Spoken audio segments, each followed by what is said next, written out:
Любители авиации, внимание, вам нужно это услышать. Ракетный самолет X-15 был не просто быстрым, он бил все рекорды. Только представьте, X-15 мог достигать высоты 107 километров. Это как прикоснуться к границе космоса. Эта зверюга разгонялась до 67 маха, а это около 70-200 километров в час. Представляете, как это? Лететь с такой скоростью. Но подождите, это еще не все.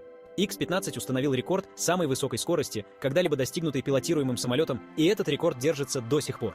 А знаете что? Пилоты X-15 получали нашивки космонавтов за свои полеты, ведь они выходили за пределы атмосферы. X-15 был не только про скорость и высоту, он был настоящей летающей лабораторией, предоставляя бесценные данные для будущих космических миссий. Невероятно, правда? X-15 проложил путь к современному освоению космоса.